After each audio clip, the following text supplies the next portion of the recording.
We're all dying. What's happening? It's the cats. The cats? Yes, the cats. Wait, the black ones only, right? Nope, all the cats. Oh, all of them? Yep, all of them. The Black Death was a global pandemic that wiped out between 25 and 50 million people from 1347 to 1351.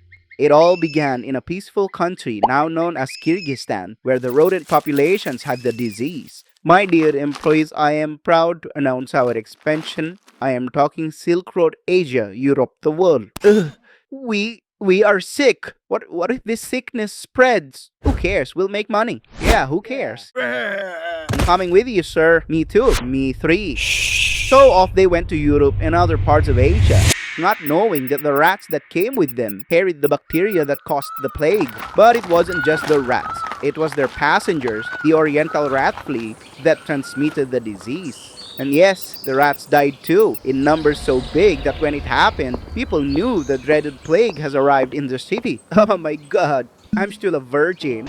So what is the Black Death? It is a deadly bacterial disease, a very bad one. And it could get to you in 3 not so fun ways. Option 1. A flea bites an infected rat, then bites you. Within days, you develop buboes, swollen, black, oozing lumps bursting out of your armpits, neck, and groin. They are extremely painful, extremely tender, and extremely juicy. They also smell absolutely terrible, and you are dead within a week. Option 2. Someone coughs at you, and you die within days. Option 3. You touch an infected fluid like blood or saliva, and the bacteria goes straight into your bloodstream. You don't get the buboes, but your skin turns black, and you die in 24 hours. Sometimes, you don't even show symptoms, and you die in a day.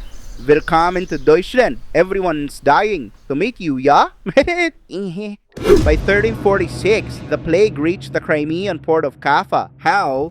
Well, we have the Mongolians to thank for that. That year, the Mongolian Golden Horde launched a siege against Kaffa. The thing was, the Bubonic Plague broke out among their ranks. Sir, the plague is here, sir. What ifs? We keep fighting. What about the dead, sir? Yeah, what do you do with the dead bodies?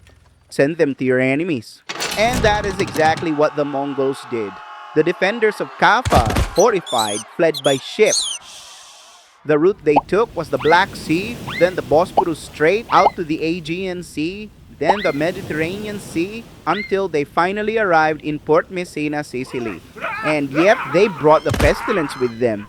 Welcome to Port Messina. Hey, what's wrong with your hands? Oh, this. Nothing. Hey, thanks, bye.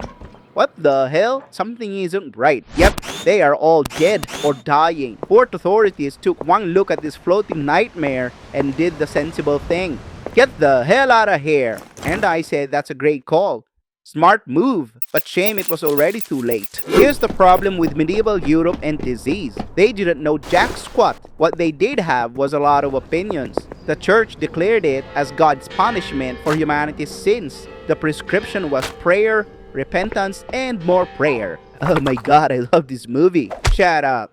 Some people took this so seriously, they formed groups called flagellants, men who would publicly whip themselves bloody to demonstrate their suffering to God. Ow! My turn. Ow! My turn. Ow! While the religious people were busy praying and flagellating, doctors determined the plague was caused by bad air or miasma, which means that the foul-smelling air carried the disease. Their solution? Strong-smelling herbs and flowers carried everywhere. Some even pressed live chickens against the buboes to draw out the sickness. Others blamed the stars. Yes, the University of Paris officially reported in 1348 that an alignment of Saturn, Jupiter, and Mars had corrupted the air.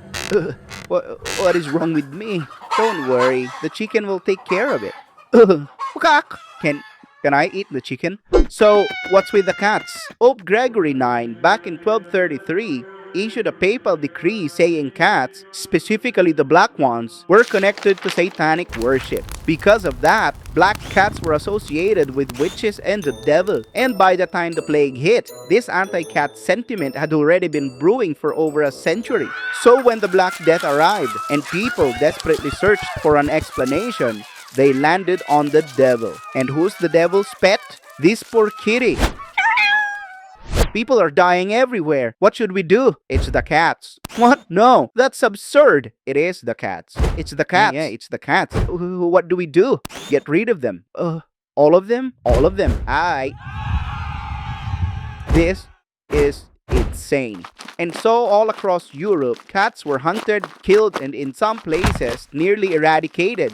Not just black cats, but all cats. Why? Because if a little superstition was good, more superstition was better, even if it doesn't make any sense. You see, cats eat rats. Rats carry fleas, and fleas transmit the disease. With the top predator gone, the rat population exploded, and so did the fleas. The result, the plague spread like wildfire. Dead, dead, dead. Medieval humanity, to its credit, tried many things. Quarantine is one, which is actually smart. The city of Ragusa introduced something called Trentino, or 30, in 1377. And the process was a mandatory 30-day isolation period for anyone arriving from plague-affected areas. Hey, we can't let you in for 30 days. We need to know you're not sick. Great. Why not make it 40?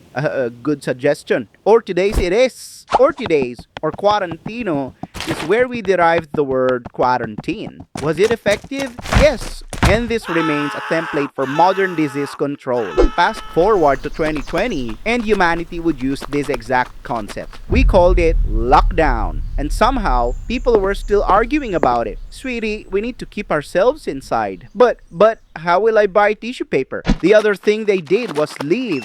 Wealthy citizens fled their cities, went to the countryside, not knowing they carried the plague with them. What? Is it the plague? No, Ricky Martin's gay. And yes, they also blame the Jews.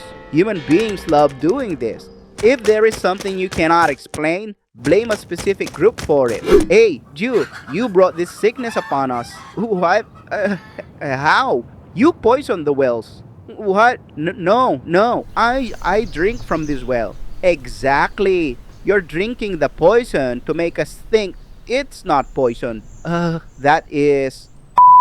The blame game was so widespread, the Jewish populations were wiped out in other cities even before the plague arrived there. Pope Clement VI issued not one, but two papal bulls explicitly stating that Jews were not responsible and were dying from the plague themselves in equal numbers. The Jews did not do this. Understood, Pope Clement? Very well, very well.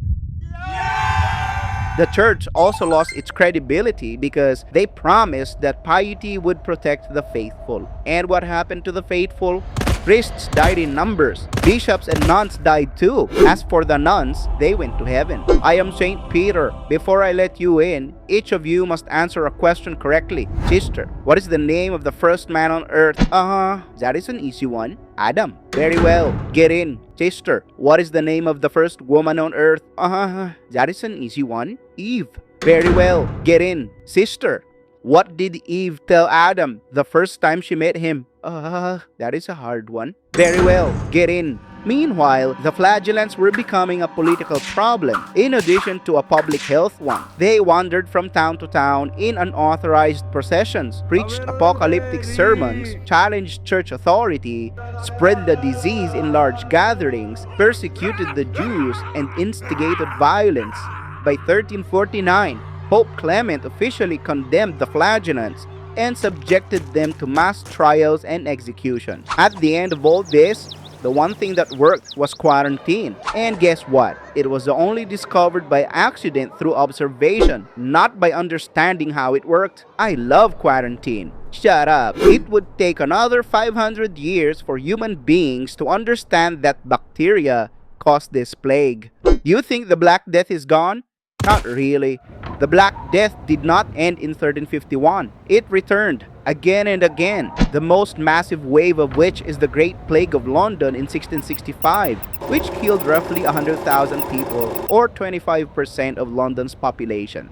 Does it still exist today? Yes, it does. The plague is still around. A handful of cases happen every year. The difference then and now is that we have antibiotics. caught early, you get treated with antibiotics and you survive. So, what do we take from all of this? Wretched humans, when confronted with a terrifying, invisible threat they don't understand, will A. Assume it's God's punishment, B. Blame the nearest marginalized group, C. Kill the one animal that was actually helping them, and D. Eventually, centuries later, figure out the actual answer. If there's a lesson to be learned here, it is that humanity's greatest asset is not only our intelligence.